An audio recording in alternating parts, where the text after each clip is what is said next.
when a Category 5 storm grounded every commercial aircraft in Northern Europe and left 300 passengers stranded at a remote airport with a medical emergency unfolding. Everyone said it was impossible to fly. Everyone except the 23-year-old co-pilot. They'd never let touch the controls in difficult weather. What happened next would force an entire industry to rewrite their assumptions about who deserves to sit in the captain's seat. The pre-flight briefing at Bergen International Airport began at 5:30 a.m. sharp. Before we jump back in, tell us where you're tuning in from. And if this story touches you, make sure you're subscribed, because tomorrow, I've saved something extra special for you. But Sarah Chen had been awake since 3. She stood near the back of the crew room, clutching her 4th cup of coffee and watching the senior pilots review weather patterns on the large display screen. Outside, the Norwegian sky was deceptively calm, bright sunshine streaming through the terminal windows, giving no hint of the massive storm system brewing 200 kilometers to the west. At 23, Sarah was the youngest pilot at Nordic Airways, and after 18 months with the company, she felt more invisible than ever. Standing barely 5 feet 4 inches with a soft voice that often got lost in rooms full of confident male pilots, she'd learned to blend into the background during these morning meetings.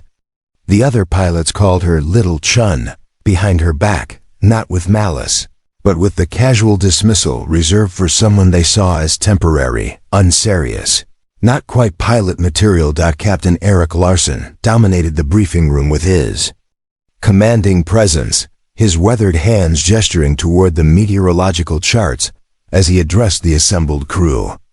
Sarah had been flying as his co-pilot for 3 months, and in that time, he'd never let her handle anything more complex than routine communications and basic instrument monitoring. She was there to observe, to learn, to quietly handle the paperwork while the real pilots made the real decisions. "Weather looks perfect for our morning routes," Larsen announced, his voice carrying the authority of someone who'd been flying these northern European corridors for 15 years. Clear skies, minimal wind, textbook conditions. The assembled pilots nodded and began dispersing to their assigned aircraft. Sarah checked her assignment. Oslo to Amsterdam, Flight NK847, co-pilot duties under Captain Larsen. Standard passenger service. Nothing that would challenge her or give her a chance to prove she was more than just a logbook keeper. She gathered her flight bag and headed toward the gate, passing clusters of senior pilots who barely acknowledged her presence. The passenger cabin of their Boeing 737 filled with the usual mix of business travelers and tourists. Sarah completed her pre-flight checks with meticulous attention to detail, the same thoroughness that had earned her top marks in flight school, but seemed to irritate rather than impress her colleagues.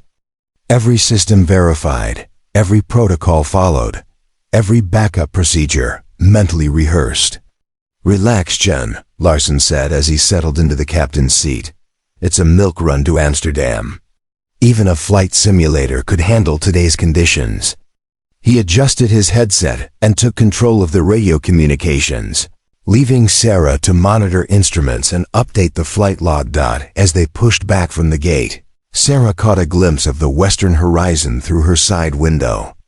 There, barely visible as a dark smudge against the morning sky, she could see the leading edge of something significant. Her meteorology training from flight school kicked in. That cloud formation looked unusual, more organized and intense than the weather service had predicted. She checked the latest meteorological updates on her tablet, noting pressure readings and wind velocity reports from weather stations across the region. The numbers didn't match the sunny optimism of the morning briefing. Systems were moving faster than forecast, intensifying more rapidly than the models had suggested. "Captain," she said quietly, "the pressure gradient west of Bergen is steeper than reported. We might want to review the return flight weather conditions." Larsen glanced at her with mild irritation. "Chun, the meteorology department handles weather analysis. We handle flying. Leave the forecasting to the professionals." Sarah bit back her response and returned to her monitoring duties. Around her, the cockpit hummed with the familiar sounds of a routine flight, engines running smoothly, systems operating normally, passengers settling in for the 3-hour journey. Everything appeared perfectly normal, but Sarah couldn't shake the feeling that something was building beyond their current awareness. She'd spent countless hours studying weather patterns, not because it was required for her position, but because she believed understanding atmospheric conditions was crucial for safe flying. Her colleagues saw this as academic overreach, unnecessary complexity for someone whose job was to follow instructions and update logs. The flight to Amsterdam proceeded without incident, reinforcing Larsen's confidence that the day would be routine. As they began their descent into Schiphol Airport, Sarah noticed her weather monitoring applications, showing increasingly concerning data from stations across Northern Europe. Storm systems were developing and moving faster than anyone had anticipated. During the passenger disembarkation, she quietly reviewed extended forecasts and satellite imagery. What she saw made her stomach tighten with concern. The innocent-looking cloud formation she'd spotted that morning had evolved into something much more significant, a massive, rapidly intensifying storm system that was tracking directly toward their planned return route. While Captain Larsen chatted with gate agents about routine scheduling matters, Sarah spent their Amsterdam layover doing something her colleagues would have considered excessive, conducting a comprehensive meteorological analysis that went far beyond standard pilot requirements. In the crew lounge, she opened her laptop and accessed weather databases that most pilots never bothered to consult. Her screen filled with satellite imagery, pressure charts, wind velocity models, and storm tracking data. What she discovered sent a chill through her that had nothing to do with the air conditioning. The storm system approaching Northern Europe was unlike anything in recent forecasting memory. Pressure differentials were creating wind conditions that exceeded the operational limits of most commercial aircraft. More concerning, the system was moving and intensifying at a rate that made current weather reports obsolete within hours of publication. Sarah had developed these analytical skills during 2 years of meteorology coursework before entering flight school education she'd pursued because she believed pilots needed to understand atmospheric science beyond basic weather briefings.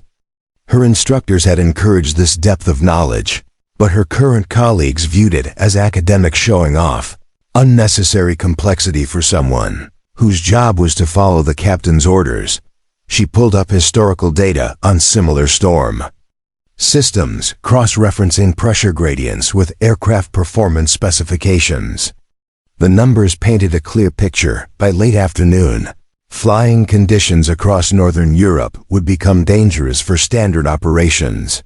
Most aircraft would be grounded. Her tablet chimed with a message from Nordic Airways operations. All afternoon return flights to Bergen confirmed on schedule. Weather Services report continued favorable conditions. Sarah stared at the message, then at her screen full of contradictory data. The official weather services were working from outdated models and delayed reporting systems. The real-time data she was monitoring told a completely different story.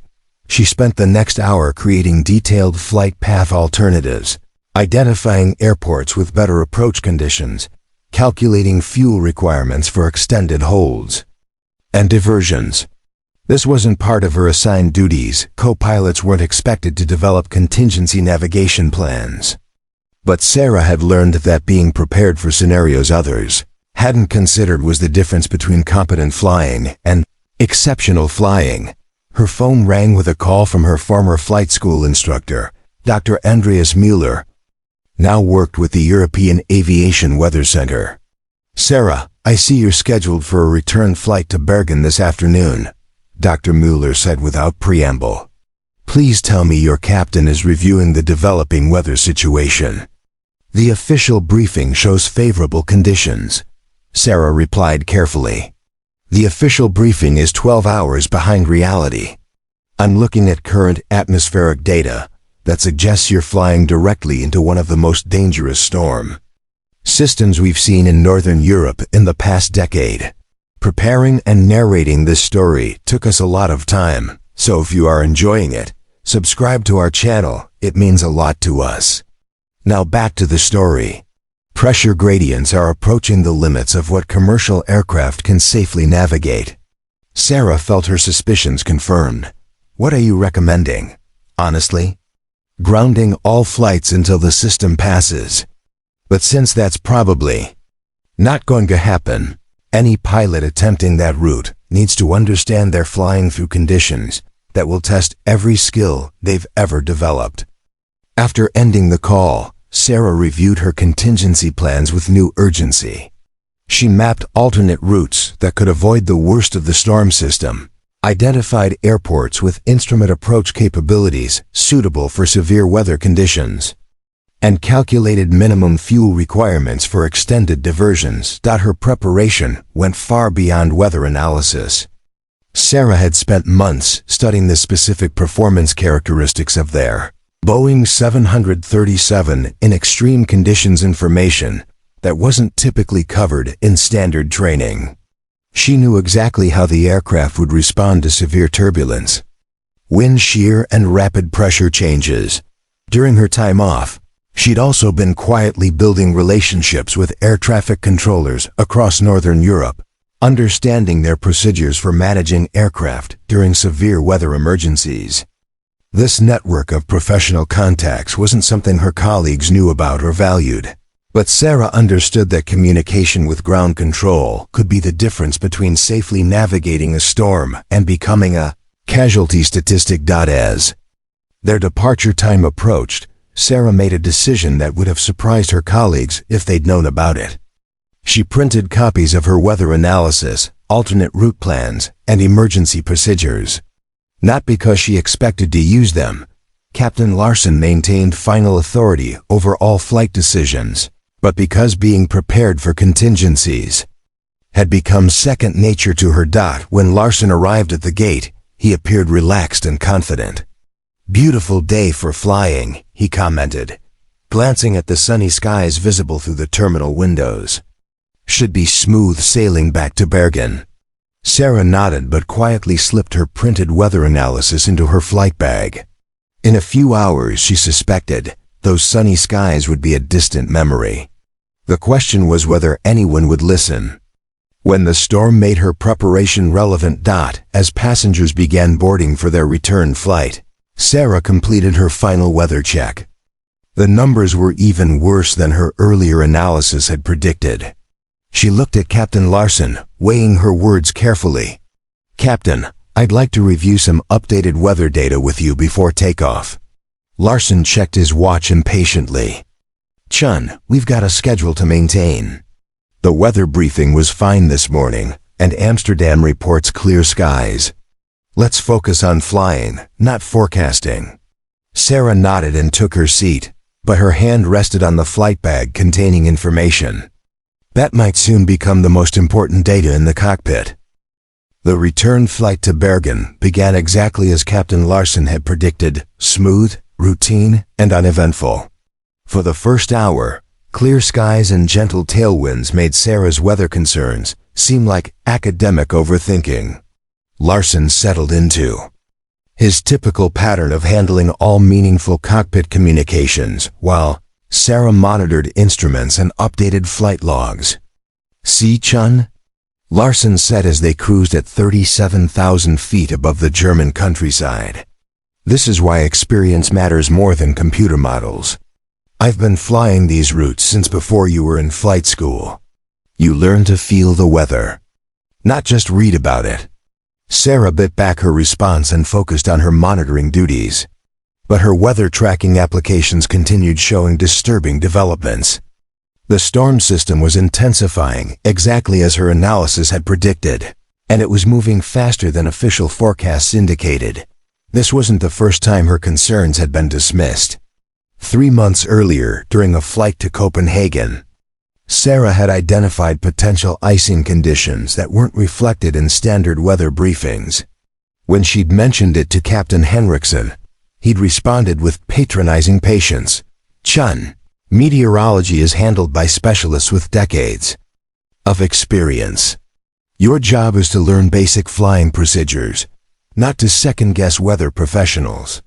The icing conditions had materialized exactly as Sarah predicted, forcing an unplanned diversion that delayed passengers by 4 hours and cost Nordic Airways thousands in rebooking fees.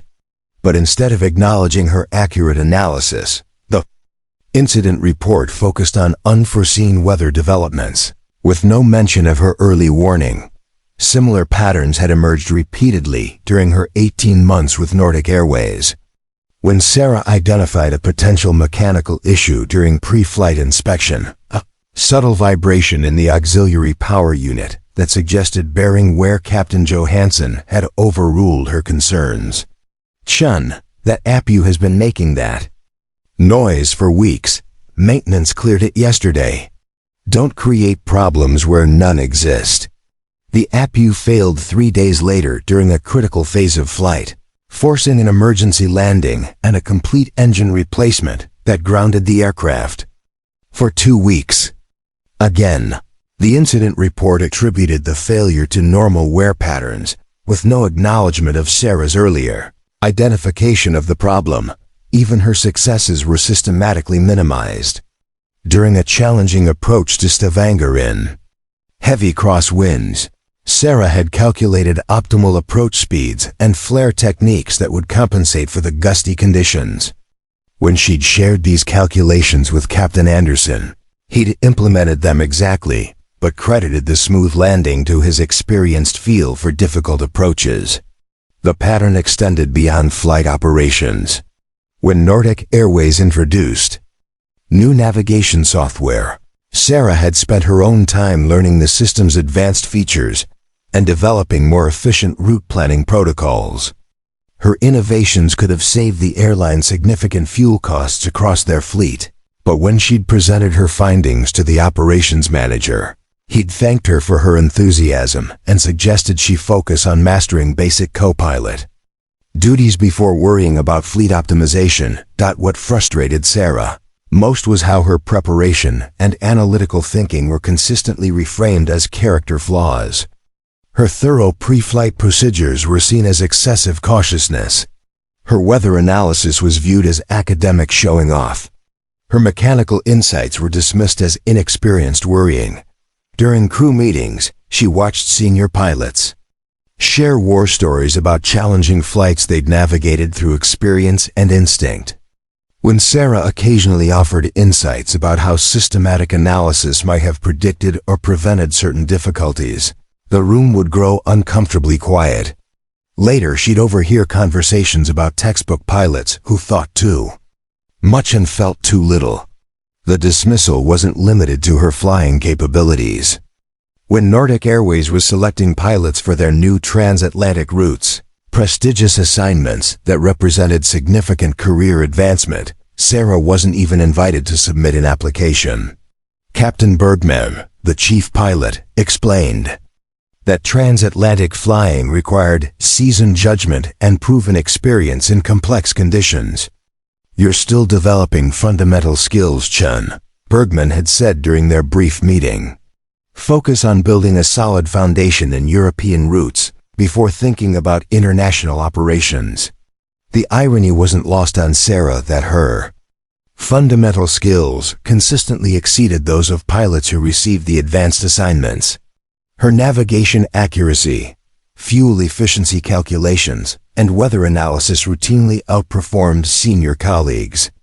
But competence without seniority carried no weight in Nordic Airways' hierarchical culture.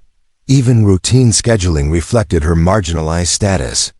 Sarah was consistently assigned to the least challenging routes, short-haul flights during perfect weather conditions, with experienced captains who treated co-pilots as glorified flight attendants. When weather got interesting or routes became complex, other co-pilots were selected for what management considered development opportunities. As their flight continued toward Bergen, Sarah monitored her weather applications with growing concern. The storm system was behaving exactly as her detailed analysis had predicted, but Captain Larson remained focused on routine communications and standard procedures. She glanced at her flight bag, knowing that her prepared contingency plans represented exactly the kind of overthinking that her colleagues found problematic. In an hour, they would discover whether systematic preparation or experienced instinct was better equipped to handle what was building ahead of them. As Flight NK847 approached Norwegian airspace, Sarah's instruments began registering the first signs of atmospheric instability. Barometric pressure was dropping more rapidly than standard weather models had predicted, and wind velocity readings from ground stations showed increasing turbulence at their flight level. "Captain," Sarah said, pointing to her meteorological display, "pressure gradient ahead is steepening. We might want to request altitude clearance to avoid the worst turbulence." Larson glanced at her screen dismissively. "Chun, those are normal pressure variations for this region. Bergen approach will vector us around any significant weather." He returned his attention to routine radio communications, leaving Sarah to monitor conditions that were rapidly deteriorating beyond normal. Parameters. This was the competence paradox that had defined Sarah's entire career at Nordic Airways. The more thoroughly she performed her duties, the more her supervisors seemed to view her capabilities as irrelevant to actual flying operations.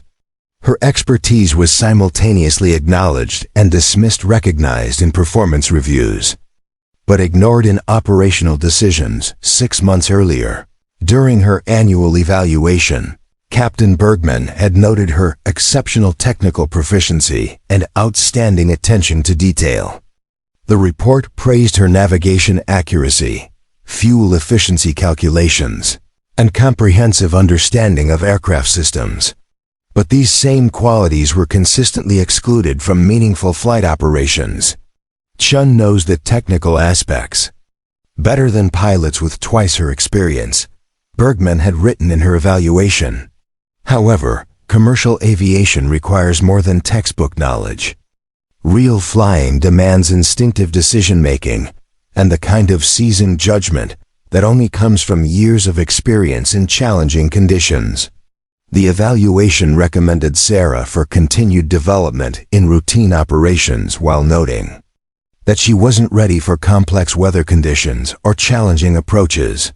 This despite her demonstrated ability to analyze weather patterns more accurately than senior pilots and her superior performance on instrument approach simulations. Sarah's technical mastery had become a liability rather than an asset. When she correctly identified optimal descent profiles that could save fuel during approach, captains would implement her calculations, but credit the efficiency to their own experience. When her pre-flight analysis revealed potential mechanical issues, maintenance would address the problems while attributing the discoveries to routine inspection procedures. The paradox was most evident during training exercises. Sarah consistently outperformed senior pilots on emergency procedures, navigation challenges, and weather analysis simulations. But these results were dismissed as academic exercises that didn't translate to real-world flying conditions. During a particularly challenging simulator session involving engine failure and severe weather, Sarah had executed a flawless emergency landing while senior pilots struggled with the same scenario. Instead of recognizing her performance, the training instructor commented that emergency procedures and actual flight conditions require different skills than simulator proficiency. Her colleagues seemed threatened by competence that challenged the assumption that experience automatically translated to superior capability. When Sarah's fuel efficiency calculations resulted in significant cost savings across multiple flights, the operations department credited improved route planning procedures without acknowledging her specific contributions. The competence paradox extended to her relationships with maintenance crews and ground control personnel. These professionals quickly recognized Sarah's technical knowledge and began consulting her about operational issues that typically went to senior pilots. Maintenance Chief Ole Knutson once commented that Sarah understood aircraft systems better than captains with 15 years of experience, but when Knutson's insights reached flight operations management, They were reframed as evidence that Sarah was too focused on technical details rather than big-picture flying skills. Her comprehensive understanding of aircraft systems was characterized as excessive attention to minor details rather than professional expertise. The irony was that Sarah's thoroughness consistently prevented problems that could have compromised flight safety. Her weather analysis had identified dangerous conditions that official forecasts missed. Her mechanical inspections had caught potential failures before they became emergencies. Her navigation planning had avoided conflicts and delays that affected other flights. Yet these successes were systematically attributed to luck, routine procedures, or the oversight of senior pilots who received credit for Sarah's work. Her competence was simultaneously relied upon and made invisible. Now, as they approached Bergen with a major storm system developing ahead of them, Sarah found herself in the familiar position of possessing crucial information that her captain was dismissing as irrelevant over analysis. Her weather tracking showed conditions deteriorating beyond the operational limits of most aircraft. Wind shear readings indicated severe turbulence that could challenge even experienced pilots. But Captain Larson remained focused on standard approach procedures, confident that his 15 years of experience would handle whatever conditions.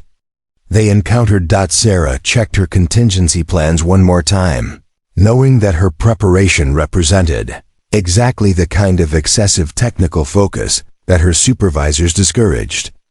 In 30 minutes, they would discover whether systematic analysis or experienced confidence was better equipped to navigate the impossible storm that was building ahead of them. The competence paradox that had defined her career was about to face its ultimate test. Her expertise was about to become the difference between disaster and survival, whether Nordic Airways was ready to acknowledge it or not. The exclusion became most apparent during Nordic Airways' quarterly pilot meeting, held in the company's Oslo headquarters, while Sarah was completing approach procedures into Bergen. Through the cockpit windows, she could see the first wisps of high-altitude clouds that marked the leading edge of the approaching storm system. 3 weeks earlier, she'd watched senior pilots file into the conference room for discussions about route expansion and new aircraft acquisitions. As the most junior pilot, Sarah hadn't been invited to participate in what management called strategic planning sessions for experienced personnel. These meetings cover complex operational decisions, Captain Bergman had explained when Sarah inquired about attending. We need pilots who can contribute insights based on years of challenging flight experience, not theoretical knowledge from flight school. The exclusion stung because Sarah knew her analytical capabilities could have contributed significantly to route planning discussions. She'd spent months studying traffic patterns, fuel efficiency data, and weather trends across northern European corridors. Her insights into optimal scheduling and aircraft utilization could have saved Nordic Airways substantial operational costs. But the meeting proceeded without her input, and the resulting route decisions reflected exactly the kind of conventional thinking that missed opportunities for innovation and efficiency. When the new schedules were announced, several routes were planned through corridors that Sarah's weather analysis had identified as prone to delays. During certain seasonal patterns, the pattern of exclusion had escalated systematically throughout her tenure with Nordic Airways. Initially, she'd been excluded from challenging weather conditions and complex approaches. Then, she'd been passed over for international route training and advanced aircraft certifications. Now she was being excluded from strategic discussions that shaped the company's future direction. The most painful exclusion had come 6 months earlier when Nordic Airways selected pilots for their new Bergen-London route, a prestigious assignment that represented significant career advancement. The route required navigating complex airspace, managing challenging weather patterns, and coordinating with multiple international air traffic control systems. Sarah had prepared extensively for the selection process, studying London approach procedures, analyzing weather patterns across the North Sea, and developing comprehensive contingency plans for various emergency scenarios. Her preparation was more thorough than any other candidate's, and her technical knowledge of the route was superior to pilots with significantly more experience. But when the selection committee convened, Sarah wasn't even invited to interview. Captain Henriksen, who chaired the selection process, explained that the London route required proven judgment in complex international operations. "Chen, you're still building fundamental skills on domestic routes," Henriksen had said during their brief meeting. "International flying requires experience with challenging conditions that you haven't encountered yet." The irony was that Sarah's weather analysis capabilities and navigation expertise were exactly what the London route demanded. The North Sea corridor was notorious for rapidly changing weather conditions that challenged even experienced pilots. Her systematic approach to meteorological analysis would have been invaluable for safely managing the route's inherent challenges. Instead, the assignment went to Captain Eriksson, whose international experience consisted primarily of routine flights to Copenhagen and Stockholm.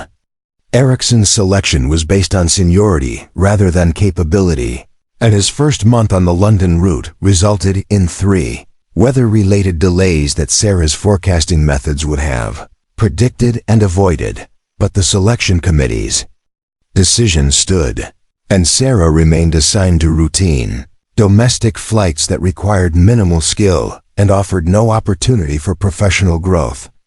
She was trapped in a cycle where her lack of challenging experience prevented her from gaining access to challenging assignments. The exclusion extended beyond flight assignments to professional development opportunities.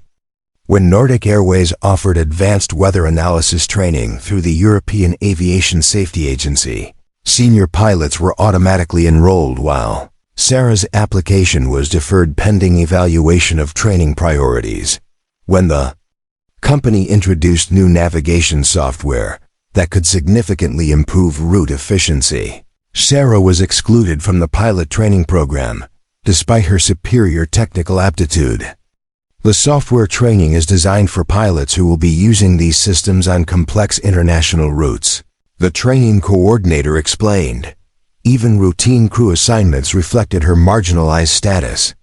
Sarah was consistently paired with the most conservative captains flying the most predictable routes. When interesting weather developed or routes became challenging, scheduling would reassign her to different flights while moving more senior co-pilots to the learning opportunities. The systematic exclusion was justified through circular reasoning that made advancement impossible. Sarah needed challenging experience to qualify for challenging assignments, but she couldn't gain challenging experience because she wasn't qualified for challenging assignments. Now, as their flight approached Bergen with a massive storm system developing ahead of them, Sarah realized that the exclusion patterns that had defined her career were about to face their ultimate test. The challenging conditions that management claimed she wasn't ready for were materializing around their aircraft. Her weather tracking showed wind velocities approaching the operational limits of their Boeing 737. Turbulence readings indicated conditions that would challenge even the most experienced pilots.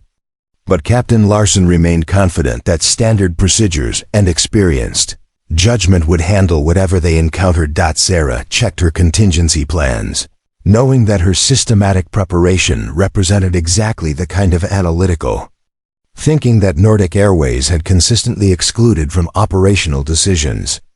In 20 minutes, they would discover whether the exclusion policies that had limited her career were about to compromise their safety. The storm ahead would not discriminate based on seniority or experience.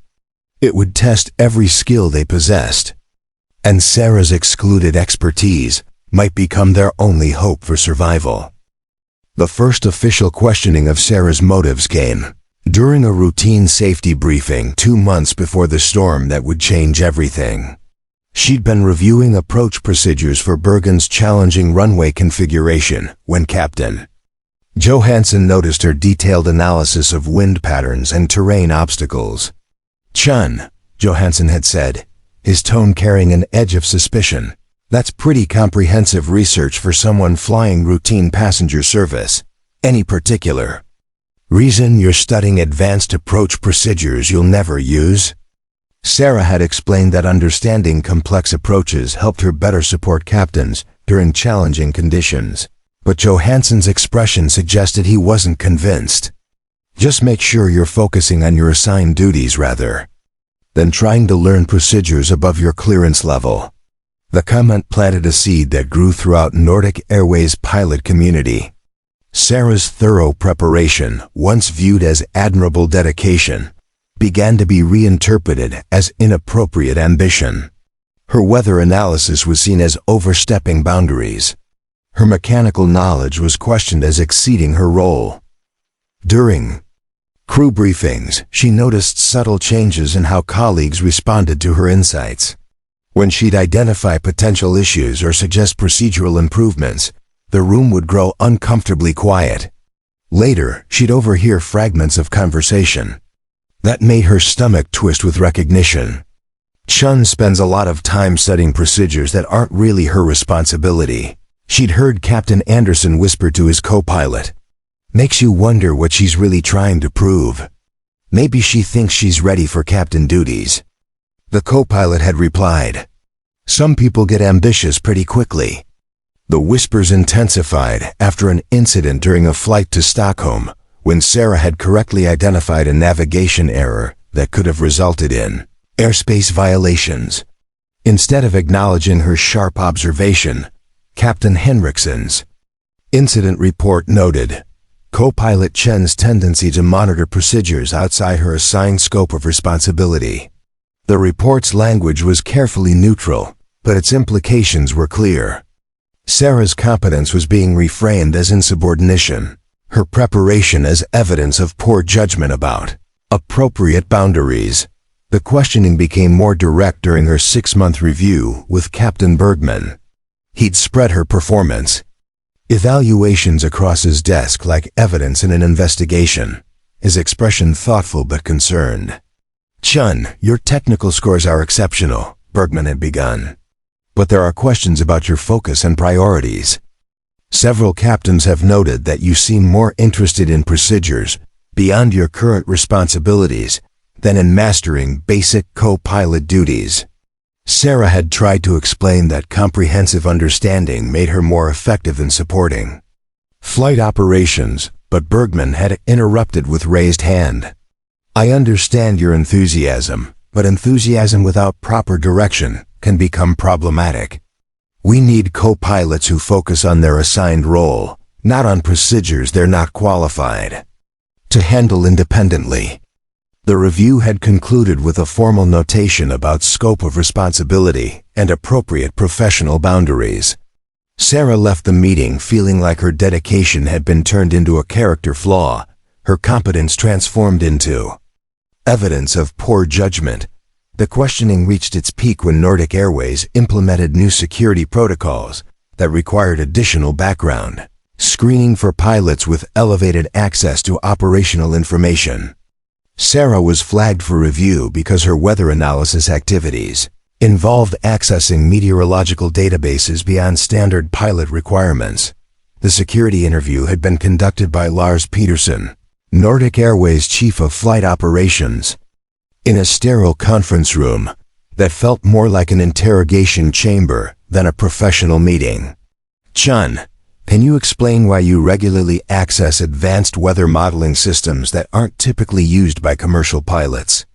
Peterson had asked, consulting a file that documented her computer usage patterns. Sarah had explained her belief that comprehensive weather analysis improved flight safety and operational efficiency, but Peterson's questions suggested he viewed her activities with suspicion. These systems contain sensitive operational data about air traffic patterns and airport security procedures. Your access logs show usage patterns that exceed normal pilot requirements. Can you explain why you need this level of detailed information? The interview had lasted 2 hours, covering everything from her career motivations to her relationships with maintenance personnel, who'd begun consulting her about technical issues. Every aspect of her professional competence was scrutinized for evidence of inappropriate intentions. The final question had been the most insulting. Chen, are you satisfied with your current role as co-pilot, or do you have ambitions that might compromise your judgment about appropriate procedures? Sarah had left the interview feeling violated and frustrated. Her expertise was being treated as a potential threat rather than a professional asset. Her preparation was viewed with suspicion rather than appreciation. Now, as their flight approached the storm system that her analysis had predicted, Sarah realized that the questioning of her motives had created a culture where her insights would be dismissed regardless of their accuracy. Captain Larsen's confidence in standard procedures reflected Nordic Airways' institutional bias against analytical thinking that challenged conventional approaches. Her weather tracking showed conditions deteriorating exactly as her detailed models had forecasted, but raising these concerns would only reinforce perceptions that she was overstepping appropriate boundaries. The questioning of her motives had effectively silenced the expertise that might save their lives. In 15 minutes, they would enter atmospheric conditions that would test every assumption about experience versus preparation. The storm ahead would not care about organizational hierarchies or appropriate professional boundaries. It would only care about who was prepared for the impossible.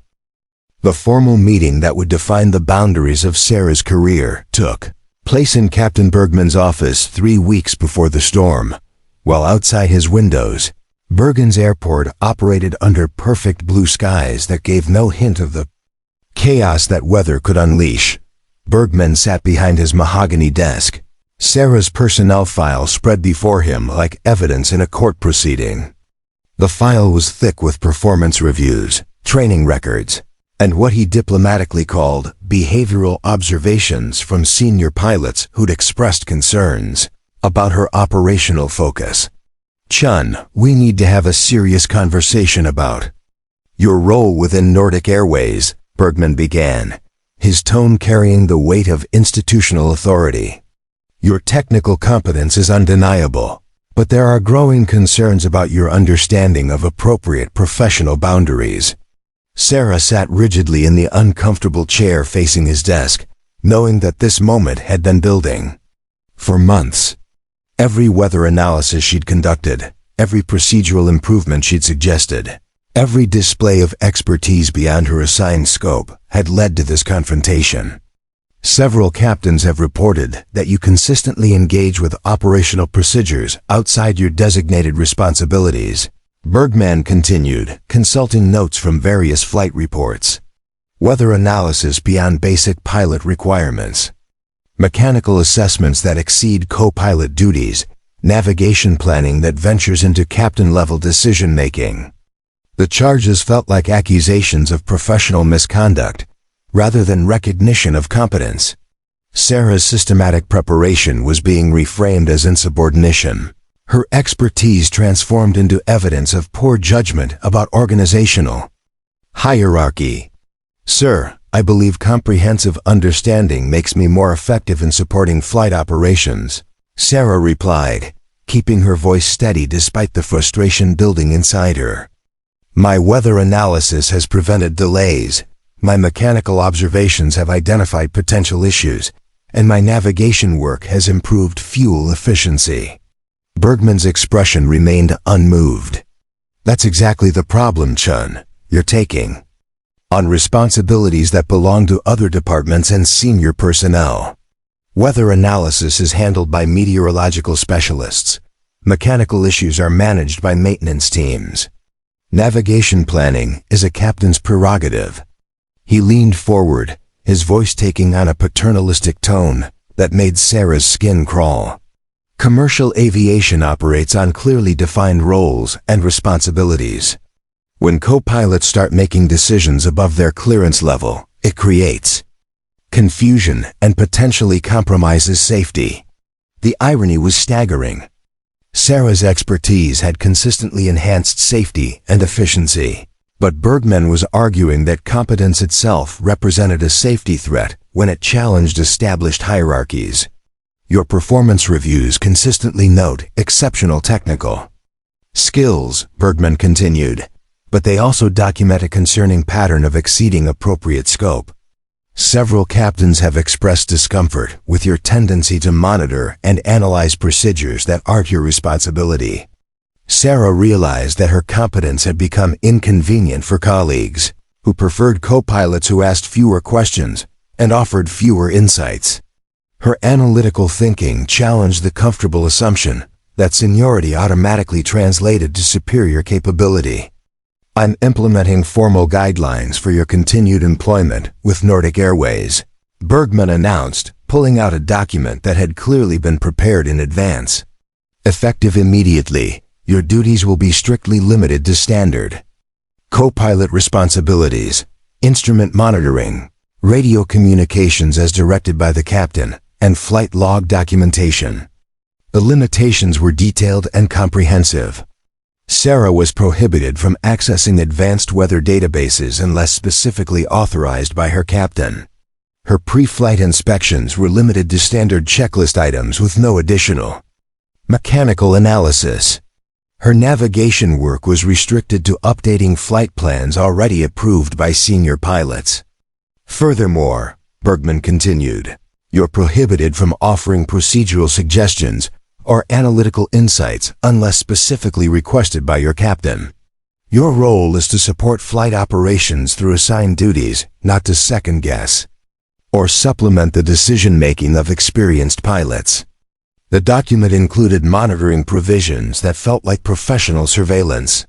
Sarah's computer access would be tracked to ensure compliance with the new limitations. Her interactions with maintenance personnel would be restricted to basic operational requirements. Even her professional development activities would require pre-approval from Flight Operations Management.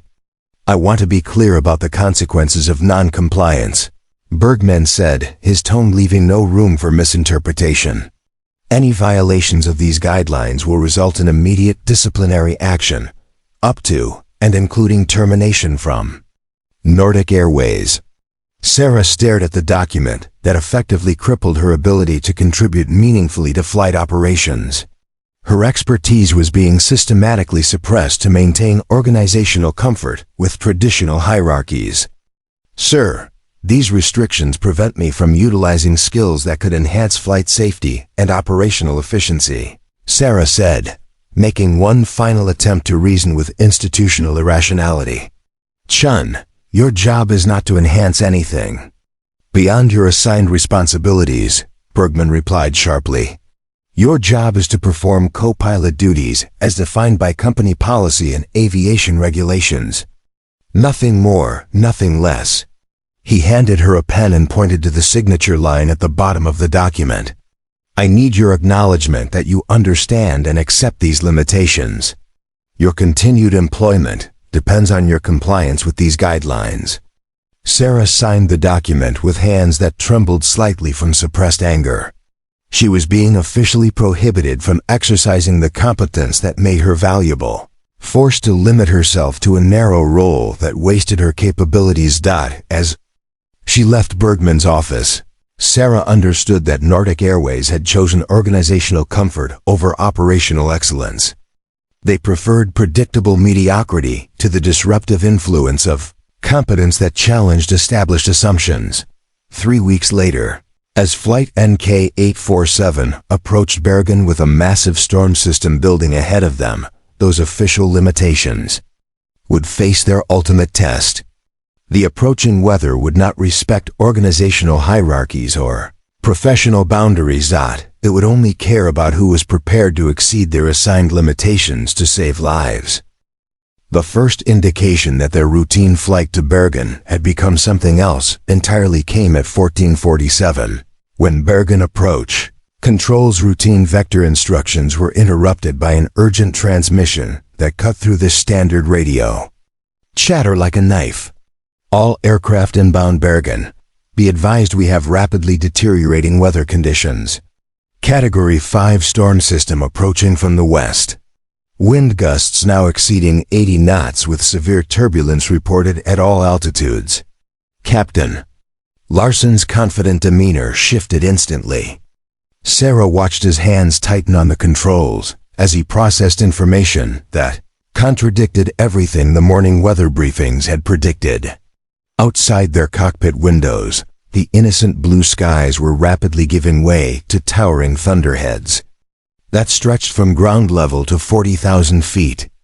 Bergen approach, Nordic 847 requesting current weather conditions. Larsen transmitted, his voice betraying the first hints of concern that Sarah had heard from him all day. Nordic 847, current conditions Bergen, winds 290 degrees at 65 knots gusting to 95.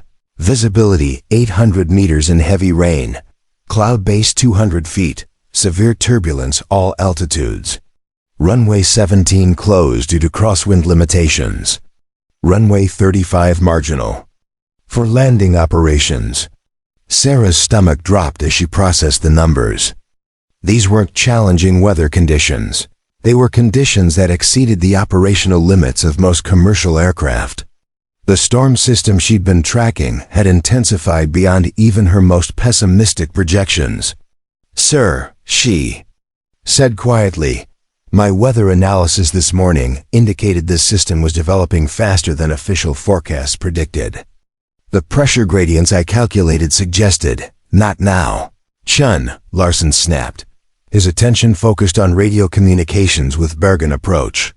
"We need to focus on current conditions, not historical analysis." But the current conditions were deteriorating by the minute. Sarah's meteorological applications showed pressure readings that indicated the storm was still intensifying. Wind velocities were approaching levels that would make landing at Bergen impossible, regardless of runway configuration. Bergen approach, Nordic 847 requests, holding pattern pending weather improvement. Larsen transmitted, implementing the standard response to challenging weather conditions. Nordic 847, negative on holding. Storm system covers entire region. No improvement expected for minimum 6 hours. You're cleared to divert to Oslo or Copenhagen as fuel permits. The diversion options created immediate problems. Oslo was experiencing similar weather conditions as the storm system's influence spread across southern Norway. Copenhagen represented a 3-hour flight that would stretch their fuel reserves to dangerous minimums, especially if they encountered headwinds or delays. Sarah pulled up her contingency planning materials, the route analysis and fuel calculations. She'd prepared despite the restrictions on her operational scope. Her detailed preparation had identified alternate airports with better approach capabilities and calculated fuel requirements for various diversion scenarios. "Captain," she said, consulting her notes, "I've analyzed alternate routing options that could—" "Chen, I told you to focus on assigned duties." Larsen interrupted, his stress making him more rigid about protocol than usual. "Flight planning is my responsibility." But Larsen's flight planning was based on standard procedures that assumed normal weather conditions and routine diversion options. Sarah's analysis had considered extreme weather scenarios and identified airports with instrument approach capabilities that could handle severe conditions. The situation deteriorated further when Bergen approach transmitted an emergency update. "All aircraft, be advised we have multiple aircraft declaring emergencies due to weather conditions. Bergen Airport is now closed to all commercial traffic. Repeat, Bergen Airport closed." Through their cockpit windows, Sarah could see other aircraft struggling with the same impossible decision. A Scandinavian Airlines flight was visible to their east, banking sharply as it attempted to navigate around towering thunderheads. Radio chatter filled with emergency transmissions from pilots requesting immediate diversion clearances. Nordic 847, Bergen approach. Priority handling available for emergency fuel situations. State your intentions. Larsen checked their fuel gauges with growing concern. Their reserves were adequate for normal operations, but marginal for extended diversions through challenging weather. Every minute of delay and every mile of detour consumed fuel they might need for approach attempts at distant airports. Bergen approach, Nordic 847, has 2,800 pounds remaining. Request priority vectors to nearest suitable airport. Nordic 847. Be advised Oslo and Stavanger also reporting severe weather. Copenhagen appears to be your best option, but that's a 3.5-hour flight with current headwinds. Sarah ran quick calculations in her head. 3.5 hours at current fuel consumption rates would leave them with less than 200 pounds of reserves, dangerously close to minimum legal requirements and well below safe operational margins. Behind them in the passenger cabin, 180 travelers remained, unaware that their routine afternoon flight had become a race against fuel limitations and deteriorating weather conditions. The storm system that meteorological services had failed to predict accurately was now threatening aircraft across northern Europe. Sarah looked at her contingency plans, knowing that her detailed analysis had identified options that standard procedures hadn't considered. Her preparation had mapped alternate routes through less affected corridors and calculated fuel-efficient approaches that could extend their operational range. But Captain Larsen remained focused on conventional solutions that were proving inadequate for the unprecedented conditions they faced. The storm had exceeded every standard prediction and overwhelmed every routine response protocol. In the passenger cabin, a medical emergency was about to compound their crisis in ways that would make fuel limitations and weather conditions secondary concerns.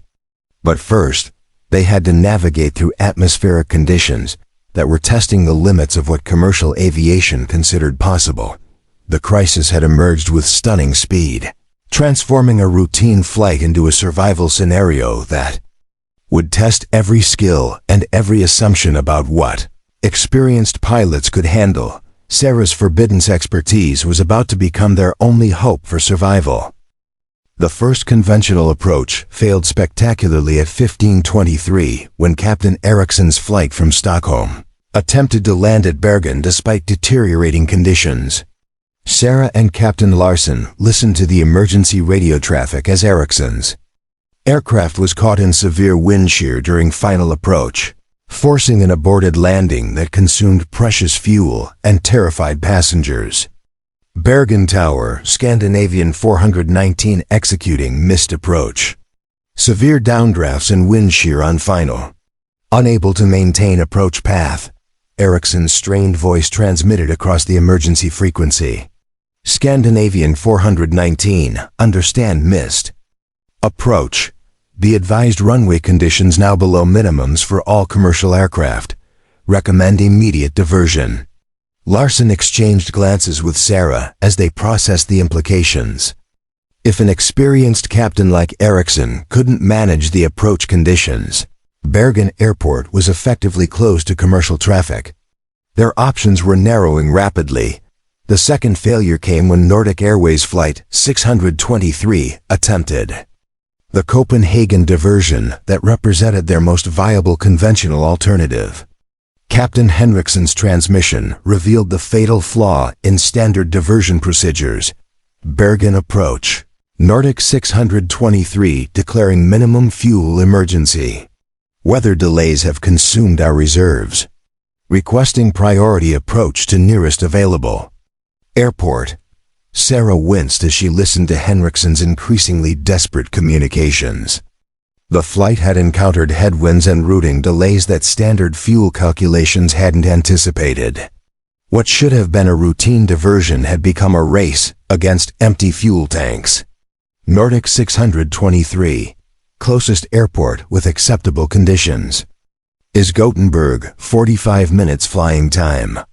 Can you make Gothenburg with current fuel? Negative Bergen. We need immediate landing clearance somewhere closer, or we're looking at fuel exhaustion. The conversation ended with emergency vectors to a small regional airport that barely qualified for commercial operations. Sarah realized that conventional diversion procedures were failing because they were based on normal weather patterns and standard fuel consumption, calculations that didn't account for the extraordinary conditions they were facing. Captain Larsen attempted the third conventional solution by requesting direct routing to Oslo despite reports of challenging weather. There, his reasoning reflected standard aviation logic. Oslo was closer than Copenhagen and had better instrument approach capabilities than smaller regional airports. Bergen approach, Nordic 847 requesting direct Oslo with priority handling. We can accept challenging weather conditions if it reduces flight time. Nordic 847, be advised Oslo is reporting similar conditions to Bergen. Winds gusting to 75 knots, low cloud ceiling, severe turbulence. Multiple aircraft have attempted approaches with negative results. Larsen pressed forward with the Oslo plan anyway, demonstrating the institutional bias toward major airports that reflected conventional training. Pilots were taught to seek the best-equipped airports during emergencies, but the current storm system had overwhelmed even major facilities. The Oslo approach failed before they reached Norwegian airspace. Radio transmissions from aircraft ahead of them painted a picture of chaos that made landing attempts impossible. Captain Anderson's voice crackled through their headphones. Oslo approach. Nordic 445 unable to continue approach. Turbulence exceeding aircraft limitations. Declaring emergency and requesting vectors to any available airport. Nordic 445, understand emergency declaration. Be advised all major airports in region experiencing similar conditions. We're coordinating with surrounding air traffic control for alternate options. Sarah watched Larsen's confidence erode as each conventional solution proved inadequate. Standard procedures assumed that at least one major airport would remain operational during weather emergencies. The current storm system had violated that fundamental assumption by simultaneously affecting all primary airports across the region. The fourth failure was the most dramatic when Captain Johansen's flight attempted an emergency landing at Stavanger. After exhausting all other options, his aircraft encountered severe wind shear that nearly resulted in catastrophic loss of control during the landing attempt. Mayday, Mayday, Stavanger Tower. Nordic 892 severe wind shear on approach. Aircraft control compromised. Executing emergency recovery. The transmission was followed by agonizing seconds of silence before Johansen's shaken voice returned. Stavanger Tower, Nordic 892 has recovered. Cannot attempt another approach. Fuel critical. Requesting immediate vectors to any available airport. Larsen turned to Sarah with an expression she'd never seen before, genuine fear mixed with professional desperation. Chun, we're running out of conventional options. Copenhagen is too far with current fuel. Oslo and Stavanger are impossible. Bergen is closed. For the first time in their 3 months of flying together, Larsen was acknowledging that his experience and standard procedures weren't adequate for the situation they faced. The conventional solutions that had served him for 15 years were failing systematically. Sir, Sarah said carefully, I have alternative routing analysis that might identify options we haven't considered. Larsen hesitated, his training warring with necessity. Protocol demanded that he rely on official channels and standard procedures. But protocol was failing catastrophically while fuel gauges moved steadily toward emergency levels. What kind of alternatives? He asked, his voice betraying desperation that made him willing to consider options he would normally dismiss. Sarah pulled out her detailed contingency plans, the analysis she'd been forbidden to share, the preparation that had been characterized as exceeding her professional scope. Her weather modeling had identified corridors through the storm system that might remain marginally navigable. Her fuel calculations had mapped routing options that could extend their operational range. I've identified 3 airports with approach capabilities that might handle current conditions, she said, spreading her charts across the cockpit. They're not major facilities, but they have instrument approaches designed for challenging weather. Larsen stared at the detailed analysis. That represented months of preparation he'd dismissed as inappropriate. The conventional solutions had failed completely, and Sarah's forbidden expertise might be their only hope for survival. Outside their cockpit windows, the storm raged with intensity that exceeded every prediction and overwhelmed every standard. Response: conventional aviation wisdom was proving inadequate for impossible conditions. Their survival now depended on the unconventional thinking that Nordic Airways had officially prohibited. The moment when Sarah's expertise could no longer be ignored came at 15:47. As their fuel gauges dropped into the yellow caution range and every conventional option had been exhausted. Captain Larsen stared at her detailed weather analysis with the expression of someone whose fundamental assumptions about professional competence were crumbling in real time. "Chen, explain these calculations," Larsen said, pointing to her fuel consumption models that showed routing options he'd never considered. "How did you develop this analysis?" "Sir, I've been tracking this storm system since early morning," Sarah replied, spreading her comprehensive meteorological data across the cockpit console. "My pressure gradient calculations predicted this intensification pattern. These alternate routes avoid the worst turbulence corridors while maintaining fuel efficiency." Larsen examined her charts with growing amazement.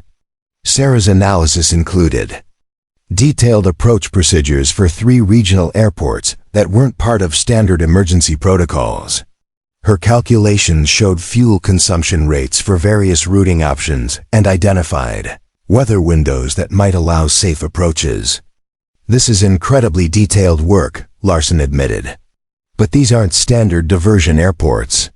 I'm not qualified for approaches to facilities I've never operated from." "Sir, I am," Sarah said quietly. "I've studied the approach procedures for every airport within our operational range. I know the instrument capabilities, runway configurations, and emergency services at each facility." The revelation hung between them like a challenge to everything Nordic Airways believed about pilot qualifications and appropriate responsibilities. Sarah possessed exactly the expertise their situation demanded, but organizational protocols prevented her from utilizing it. "Bergen approach, Nordic 847, Larsen transmitted, desperation finally overriding his reluctance to acknowledge Sarah's capabilities. "We have detailed weather analysis suggesting possible routing to alternate airports. Requesting permission to deviate from standard emergency procedures. Nordic 847, what kind of analysis?" "Our meteorological department is recommending Copenhagen as your only viable option." Larsen looked at Sarah, silently asking permission to share information that would reveal the extent of her unauthorized preparation. She nodded, understanding that their survival now outweighed professional boundaries. "Bergen approach. Our co-pilot has conducted comprehensive weather modeling that identifies potential corridors through the storm system. We're requesting clearance to attempt routing based on this analysis." The radio silence stretched for nearly a minute before Bergen approach responded with barely concealed skepticism. "Nordic 847. Understand you have weather analysis from your co-pilot. Be advised our meteorological specialists have determined Copenhagen is the only safe option. We cannot authorize deviations based on unofficial weather data." Sarah felt the familiar sting of dismissal, but now it carried life-threatening consequences. Her analysis was being rejected not because it was inaccurate, but because it came from someone whose expertise wasn't officially recognized. "Sir," she said to Larsen, "my calculations show that Copenhagen routing will result in fuel exhaustion before we can complete approach procedures. The headwinds and routing delays will consume our reserves below safe minimums."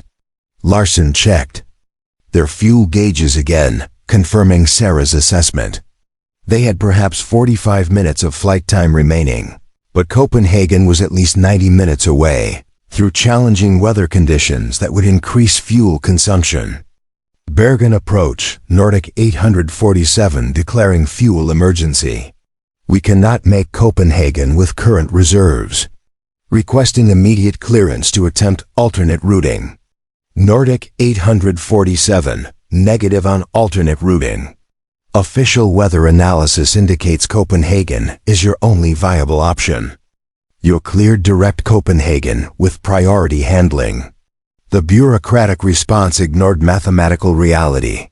Sarah's fuel calculations were based on precise consumption data and accurate weather modeling. Bergen Approach was ordering them to attempt an impossible flight that would result in fuel exhaustion over the North Sea. "Captain," Sarah said, her voice steady despite the magnitude of what she was about to suggest, "I know these conditions, and I know how to navigate through them. My analysis identifies safe corridors that official weather services missed. If you'll let me guide us through my planned routing, I can get us to an airport where we can land safely." Larsen stared at her with an expression that mixed desperation with disbelief. Accepting Sarah's guidance meant abandoning 15 years of reliance on official procedures and institutional authority. It meant trusting the expertise of someone whose competence had been systematically dismissed. "Chun, if your analysis is wrong, we die. If official procedures are wrong, at least I followed protocol. Sir, if we follow official procedures, we definitely die. Fuel exhaustion over water with no alternate airports within range. My analysis offers survival." The cockpit fell silent, except for the sound of engines and the increasing turbulence that marked their entry into the storm system's influence. Outside their windows, visibility was deteriorating rapidly as clouds closed around their aircraft. "Bergen Approach, Nordic 847, Larsen finally transmitted, his voice carrying the weight of a decision that violated every protocol he'd been trained to follow. "We're deviating from assigned routing based on onboard weather analysis. Declaring emergency authority for navigation decisions. Nordic 847, you're not authorized to deviate from assigned routing. Return to Copenhagen heading immediately." Larsen looked at Sarah one final time, then reached across the cockpit and switched their radio to standby. For the first time in his 15-year career, he was ignoring direct orders from air traffic control. "Chun, you're in charge of navigation. Get us through this storm." Sarah's hands moved to the flight controls with steady confidence. Her months of forbidden preparation were finally being recognized as the life-saving expertise they had always been. The unheard voice was about to prove that competence mattered more than protocol. The moment Sarah Chen took control of Flight NK-847's navigation system marked the point of no return in her aviation career. With Captain Larsen's hands off the controls and air traffic control demanding their immediate return to an impossible Copenhagen routing, she faced a decision that would either save 180 lives or end her professional future forever. "Chun, I need you to understand what we're doing here," Larsen said, his voice heavy with the weight of violated protocols. "I'm giving you navigation authority in direct defiance of air traffic control orders. If this goes wrong, both our careers are finished. If this goes very wrong, we're all dead." Sarah's hands rested on the flight management system. Her fingers poised above controls she'd been officially prohibited from operating independently. Everything in her training screamed against taking unauthorized control of a commercial aircraft. Everything in her analysis told her it was their only chance for survival. "Sir, my weather modeling shows a narrow corridor through the storm system that should allow us to reach Haugesund Airport," she said, calling up navigation displays that showed her planned routing. "It's not a major facility, but they have instrument landing capabilities and emergency services adequate for our situation." The route she'd identified threaded between the most intense areas of the storm system, following pressure gradients and wind patterns that her detailed analysis had mapped over months of preparation. It was a path that required precise navigation and perfect timing, but it offered survival where conventional options guaranteed failure. Hausund isn't approved for emergency diversions of this aircraft type, Larsen pointed out. I've never flown approaches there. Neither have you, officially. No sir, not officially, Sarah replied. But I've studied every aspect of their approach procedures. I know their runway configuration, their instrument capabilities, and their emergency response protocols. I can get us there safely. The decision carried consequences that extended far beyond their immediate survival. By accepting Sarah's navigation guidance, Larsen was acknowledging that her unauthorized preparation was superior to official procedures. He was validating months of analytical work that Nordic Airways had prohibited and dismissed. More importantly, he was admitting that the institutional bias against her expertise had been wrong from the beginning. Sarah's competence wasn't a threat to operational safety, it was their salvation. Bergen Approach is ordering us back to assigned routing, Larsen noted, monitoring radio communications they were officially ignoring. They're threatening emergency intervention if we don't comply with authorized procedures. Sarah understood the implications. By continuing with her navigation plan, they were committing what aviation authorities would classify as serious insubordination. Emergency intervention could include military aircraft scrambled to force their compliance, regulatory investigations that would end their careers, and potential criminal charges for endangering passengers. But the alternative was mathematical. Certainty of fuel exhaustion over the North Sea. Copenhagen was impossible with their remaining fuel reserves. The official routing would kill everyone aboard their aircraft. Sir, we have a choice between definite death following protocol and possible survival breaking regulations, Sarah said, her voice carrying conviction that surprised even her. I've spent 18 months being told my analysis doesn't matter.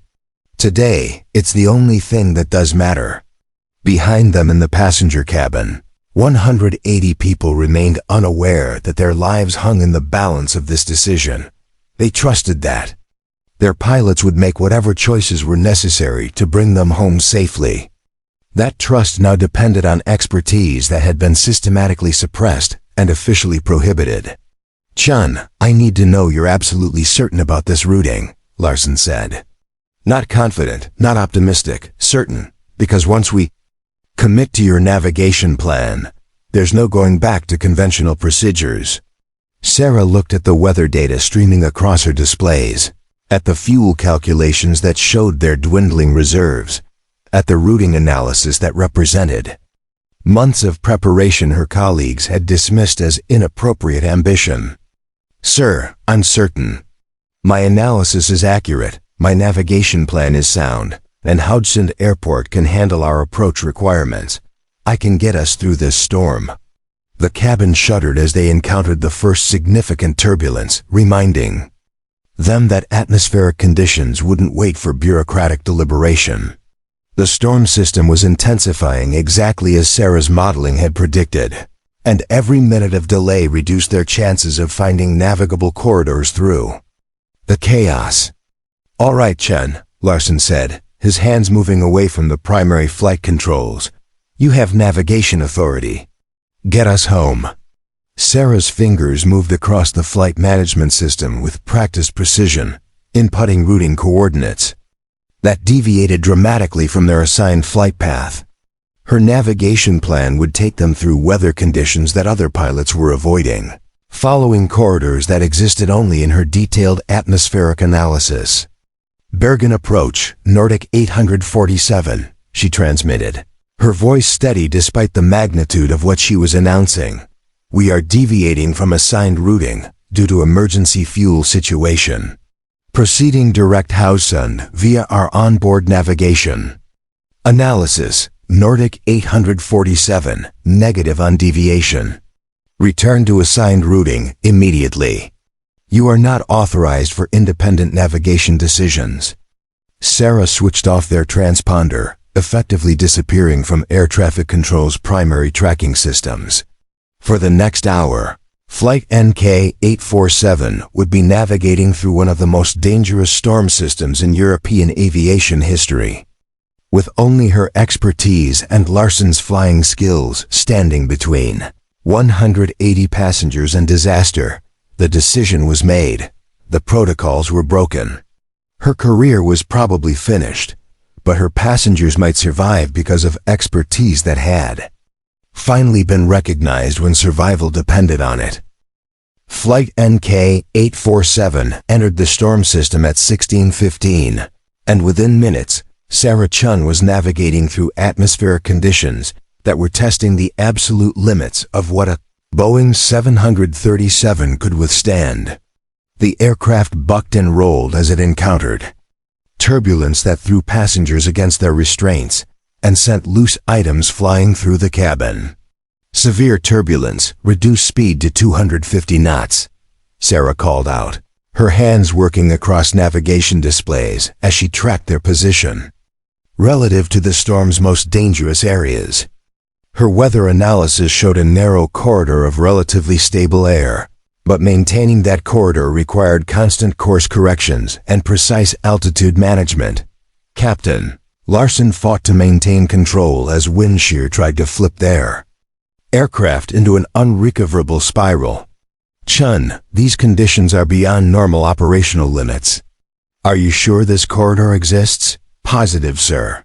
Pressure gradients show stable air 15 degrees right of our current heading. Come right to 285.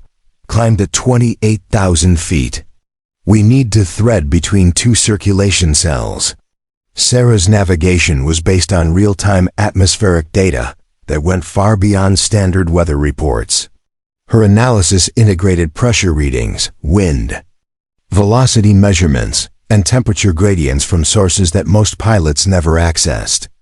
She was essentially flying through the storm, using mathematical models that predicted areas of relative stability within the chaos.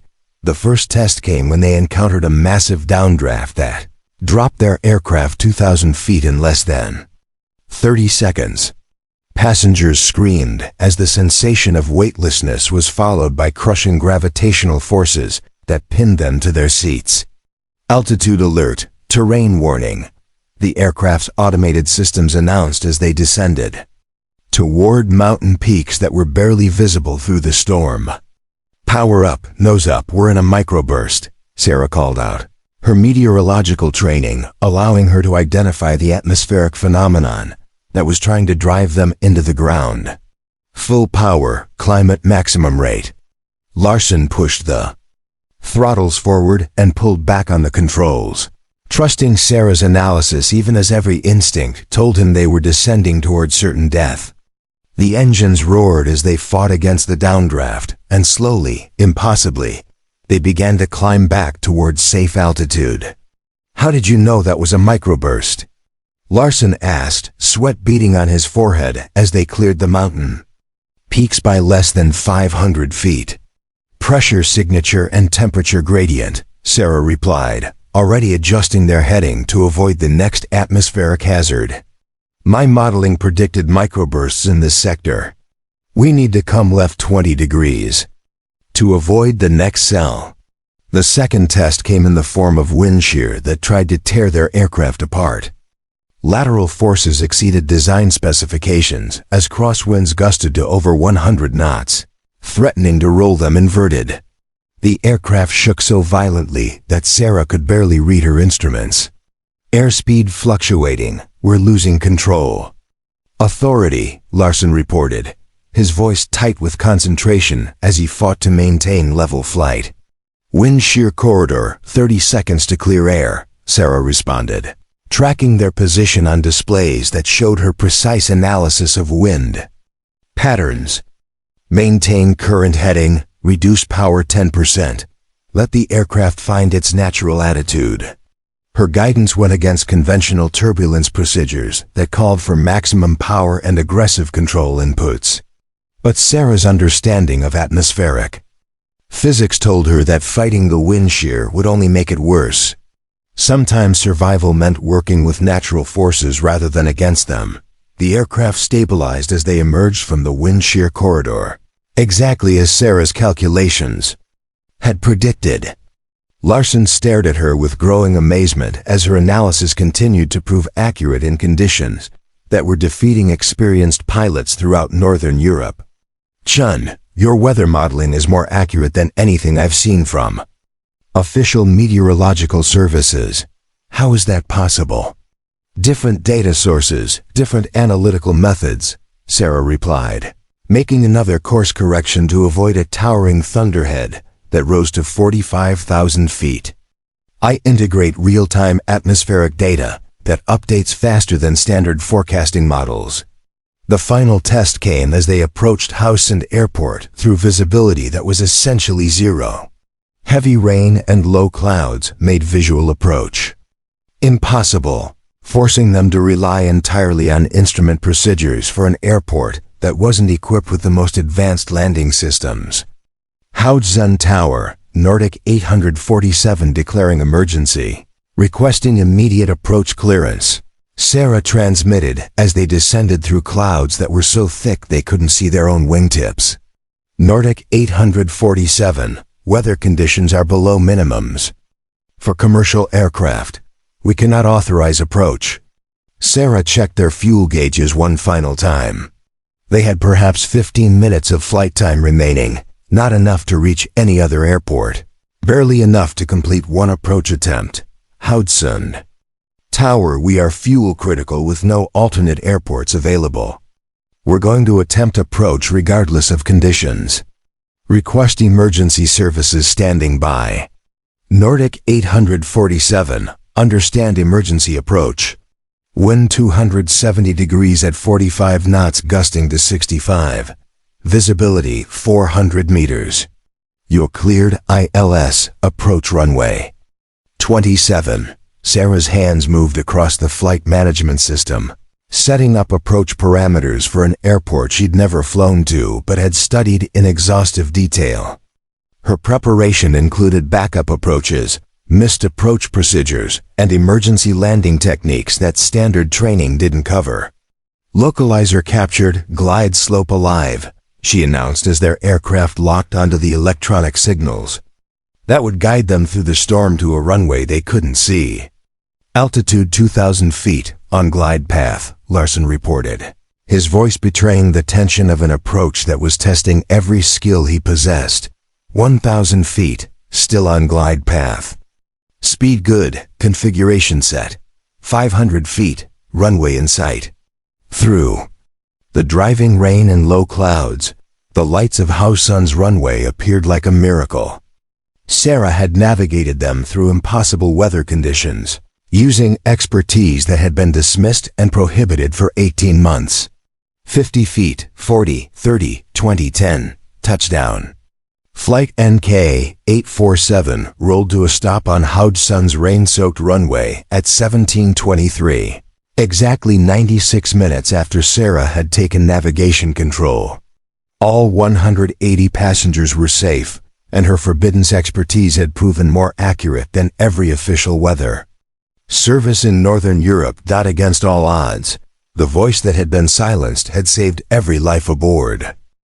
The emergency vehicles that surrounded Flight NK 847 on Haugesund's rain-swept tarmac were nothing compared to the bureaucratic storm that would soon engulf Sarah Chen, as passengers evacuated through emergency slides, grateful to be alive but unaware of the navigation expertise that had saved them. Sarah sat in the cockpit knowing that her career was probably over. "Captain." Larsen shut down the engines and turned to face her with an expression that mixed profound gratitude with professional bewilderment. "Chen, what you just accomplished should have been impossible. You navigated through conditions that grounded every other aircraft in Northern Europe." Before Sarah could respond, her radio crackled with an urgent transmission from Bergen approach. "Nordic 847, you are directed to remain on the ground pending investigation by aviation authorities. Both pilots are suspended from flight duties effective immediately. The investigation began within hours." Nordic Airways Chief of Operations, Lars Petersen, arrived at Haugesund, accompanied by representatives from the Norwegian Civil Aviation Authority and the European Aviation Safety Agency. Sarah found herself in a sterile conference room, facing a tribunal that seemed more interested in protocol violations than the lives she'd saved. Ms. Chen, you deliberately ignored direct orders from air traffic control and conducted unauthorized navigation of a commercial aircraft through severe weather conditions, Peterson began, consulting a file that documented every regulation she'd violated. These actions represent serious breaches of aviation safety protocols. Sarah's response was measured but unrepentant. Sir, following official protocols would have resulted in fuel exhaustion over the North Sea. My navigation analysis provided the only viable path to survival. That analysis was conducted without authorization and using methods that aren't approved for commercial operations, replied ESA investigator Dr. Klaus Weber. Pilots are not qualified to override meteorological specialists and air traffic control procedures. The irony wasn't lost on Sarah that her accuracy was being treated as evidence of misconduct. Her weather modeling had been more precise than official forecasts, her navigation had been flawless, and her decision-making had saved 180 lives. But because she'd exceeded her authorized scope, these achievements were being reframed as dangerous insubordination. Captain Larson's testimony changed the trajectory of the investigation. Mr. Peterson, Ms. Chen's analysis was the most accurate weather assessment I've encountered in 15 years of commercial flying. Every one of her predictions proved correct. Every navigation decision she made was sound. Without her expertise, everyone aboard that aircraft would have died. The investigation took an unexpected turn when Dr. Andreas Mueller from the European Aviation Weather Center arrived with data that vindicated Sarah's analysis completely. Ms. Chen's weather modeling was not only accurate, it was superior to our official forecasts, Dr. Mueller testified. Her integration of real-time atmospheric data identified safe corridors that our standard systems missed entirely. The breakthrough came when recordings of emergency transmissions from other aircraft were played for the investigative panel. Flight after flight had attempted conventional procedures with catastrophic results. Aircraft had declared fuel emergencies. Pilots had attempted impossible approaches. Some crews had come within minutes of disaster because they'd followed official protocols that proved inadequate for unprecedented conditions. Mr. Peterson, Dr. Weber said after reviewing the complete record, it appears that standard procedures failed systematically during this weather event. Ms. Chen's unauthorized actions were not only successful, they may have been the only effective response to the conditions encountered. The mood in the conference room shifted as investigators realized they were examining a case where regulatory compliance would have guaranteed disaster while protocol violation had ensured survival. Captain Bergman arrived on the second day of hearings prepared to defend Nordic Airways' disciplinary actions against Sarah. Instead, he found himself facing investigators who questioned whether the airline's restrictions on her expertise had actually compromised safety.